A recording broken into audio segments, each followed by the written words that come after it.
The complexity of our relationship with these devices is just growing exponentially every year, to the point where, telling somebody from the 90s that you would basically be spending, I don't know, some huge percentage of your day staring at a tiny screen that you carry around with you that's in your pocket, and doing all of your communication on that, you're constantly in touch with whoever you want to be in touch, that you have the wealth of the human knowledge in your pocket, and all the things we can be doing, it would be magic to them, and that window of comprehension is getting shorter and shorter every year, and society isn't able to keep up. So we need a fundamental rethink in terms of how we're going to be dealing with this change in technology, because it's having huge effects on society, and we don't know how to deal with it. It's crazy. Well, and that's exactly I think that is the number one problem of the day, honestly, is agreed. How do we deal with increased technology? Because we're going to get to a point, we mentioned the YouTube algorithm and algorithmically created videos, and that's already a mess that most people are only barely aware exists, but it's going to become more and more prominent. And as computers get more advanced, it's also going to become more subtle. Like, I can see an algorithmically created video right now, and as someone who knows it, I can spot them out right away,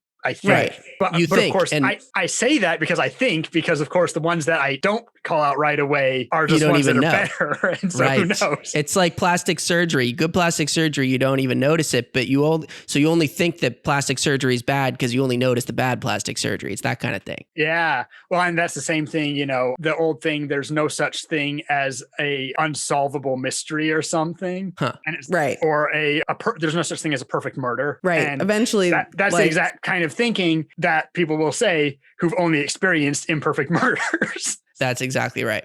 That's exactly right. Yeah, that confirmation bias. And it's so hard to remind yourself that your bias is existing in a world where you're only noticing a subset of the greater whole, and you don't have the ability to see the other part of the whole, so you think that part of the whole doesn't exist.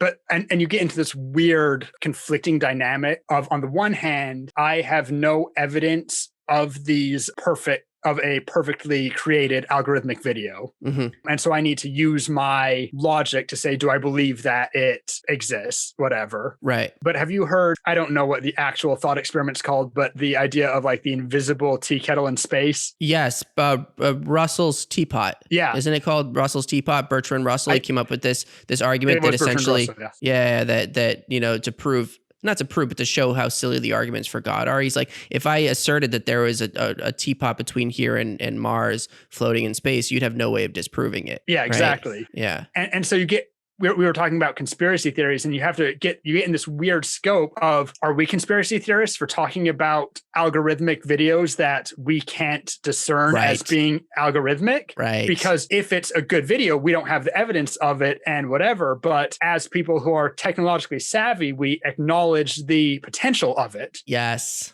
Right. But we don't have the evidence of it. And as computers get more advanced, it's going to become that they're doing things that we can't have the evidence for, because any human trained way to call it out. It's like looking at, we talked about how the phosphine on Venus is now starting to be called into doubt. Mm-hmm. And I was looking at that actually earlier, and they were saying that how they treated the data to get the spectrographic lines, they're like, this may or may not actually be the data as that you strong thought a it result. was. Yeah. And the astronomers who originally did it were saying, well, if the lines were able to be seen by the naked human eye, we would have had this evidence ages ago. We have to do this computer manipulation of the data in order to extract anything useful out of it. Yeah. But then once again, black boxes, you're kind of counting on your system that you're running it through to be able to give you accurate information. Yeah. And yeah, we're going to run into a wall sometime in the near future where computers are telling us this is reality, and we have to take on faith that the computer is telling us the truth. So our relationship with reality almost becomes more tenuous, more moldable, more interpretable. You know what I mean? Like, people can actually be living in different realities. And we already experienced that somewhat with the political divide and people living in their bubbles. People who live in a Fox News bubble and a right-wing bubble, they don't see the same world that we do. And it's not that they're not seeing a different world. It's all in the information sphere. But as our experience of the world becomes more and more informational, they're given. right? how do we deal with that? Do we just give up and live in the Matrix? Like, I don't know. Well, and that's I feel so scattered that I keep jumping back to old conversations and kind of stream of consciousness, whatever. Once we get to a computer that's sufficiently smarter than us, in the same way that we make enclosures for monkeys and whatever, that they can't tell that it's not wilderness. Right. We get into a world where the computers take over everything.